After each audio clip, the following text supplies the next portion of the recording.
আসসালামু আলাইকুম আরহামতুল্লাহি ওবারাকাতুহ। নাহমাদুহু ওয়া নুসাল্লি আলা রাসূলিল কারীম। একটি কথা মনে রাখা প্রত্যেকটি মুসলমানেরই দরকার। তা হলো বিপদ আপদ যখন আসে তখন সেটা হয় পরীক্ষা মনে করতেই হবে।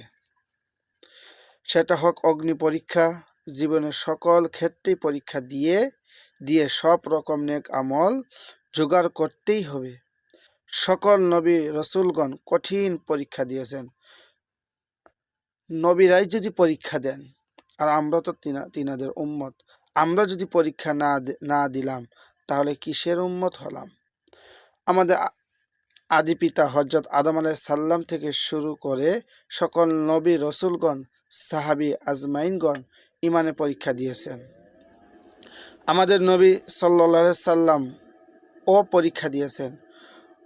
গরিব ছিলেন, এতিম হলেন, ৩ বছর শিয়াবে আবু তালিবে জেল খাটলেন, তায়েফে রক্ত জড়ালেন, প্রিয় মাতৃভূমি ছাড়লেন, হিজরতও করলেন, বদর উহুদ খন্দকে কত রক্ত জড়ালেন। হযরত জাকারিয়া আলাইহিস সালামকে করাত দিয়ে দুখণ্ড করা হয়েছিল। হযরত ইব্রাহিম আলাইহিস সালামকে অগ্নি পরীক্ষা দিতে হলো। হযরত মুসা আলাইহিস সালামকেও অনেক পরীক্ষা দিতে হলো। হযরত আইয়ুব আলাইহিস সালামকে 18 বছর পোকা খেলো। হযরত ইউনুস আলাইহিস সালামকে আল্লাহ তাআলা পরীক্ষার বাবদ 10 বছর জেল খাটিয়েছেন।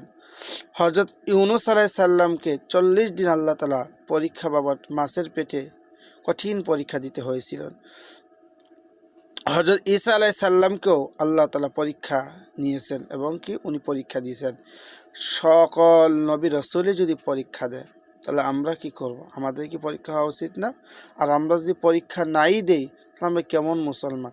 যে মুসলমান বিপদ আপদ পরীক্ষা দিয়ে যে পাশ করতে পারবে সেই তো প্রকৃত মুসলমান।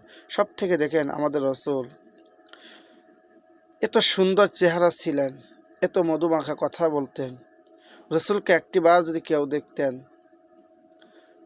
আবার দেখার জন্য পাগল হয়ে থাকতেন। রাসূলের প্রত্যেকটি মুখের কথা শোনার জন্য সাহাবীরা পাগলের মতো রাসূলের দরবারে এসে পড়ে থাকতেন।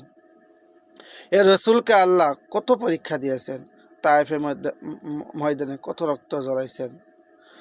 দিনে সত্য কথা বলার কারণে কাফেরেরা ওনাকে অনেক অত্যাচার করছেন। জিনার গায়ে মশা এবং মাছি পড়া পর্যন্ত হারাম ছিলেন। এ রাসূলের গায়ে কাফেরেরা ছোট ছোট বাচ্চাদেরকে লিলিয়ে দিতেন, রাসূলকে পাথর দিয়ে জ্বালাইতেন। এই রাসূল কত না কষ্ট করেছেন।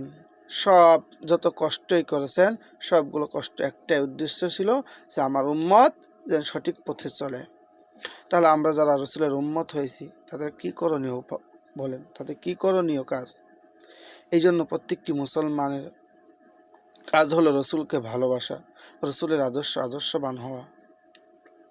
যাকে মুখে মুখে বলি আমরা রাসূলকে যারা ভালোবাসি, মুখে দিলে বলে এই রাসূলের ভালোবাসা কোনো কাজে আসবে না। রাসূলকে আমার জীবনের চাইতে বেশি ভালোবাসতে হবে।